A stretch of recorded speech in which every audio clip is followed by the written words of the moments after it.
മാങ്കൂട്ടത്തിനെതിരെ ഇവർക്ക് ഒരു തെളിവുമില്ലാതെ പരാതികൾ ഉന്നയിക്കാം. ഇതിൽ ഒരു പ്രശ്നമില്ല അത്രേ. പക്ഷെ ഇങ്ങനെ പരാതികൾ ഉന്നയിച്ചാൽ ഇവരെ വിമർശിക്കാൻ പാടില്ല.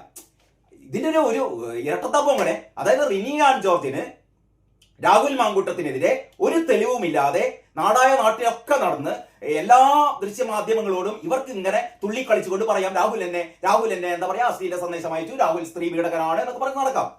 ഇവര് പറയുന്നതിൽ എന്തെങ്കിലും ഒരു ആധികാരികതയുണ്ടെങ്കിൽ, എന്തെങ്കിലും ഒരു വാസ്തവം ഉണ്ടെങ്കിൽ ഇവർ കൃത്യമായി ഈ ദൃശ്യമാധ്യമങ്ങളോടല്ല പറയേണ്ടത്. ഇവരാദ്യമായി പോലീസിൽ പരാതിപ്പെടണം, അവർക്ക് അതിന്റെ തെളിവുകളും കൊടുക്കണം. ഇത് രണ്ടും ചെയ്യില്ല, രണ്ടും ഇല്ല. പിന്നെ രാഹുൽ മാങ്കൂട്ടത്തെ ഉന്മൂലനം ചെയ്യാനുള്ള കോൺഗ്രസുകാരുടെ വി ഡി സതീശന്റെ നേതൃത്വത്തിൽ നടക്കുന്ന ഒരു ഉന്മൂലന പരിപാടിയുടെ ആസൂത്രകയാണ് ഈ പറയുന്ന റിനി ആൻ ജോർജ് എന്ന് ചിലരൊക്കെ സംശയിച്ചു പോയാൽ അവരെ കുറ്റം പറയാൻ പറ്റില്ല. അതെന്താണെന്ന് നമുക്ക് വരും ദിവസങ്ങളിൽ ബോധ്യമാകും. അപ്പൊ ഏതായാലും റിനി ആൻ ജോർജിന്റെ ഇപ്പോഴത്തെ പ്രശ്നം എന്ന് പറഞ്ഞാൽ തനിക്ക് സൈബർ ഇടത്തിൽ ആക്രമണം വരുന്നു. പ്രധാനം രാഹുൽ ഈശ്വറാണ്.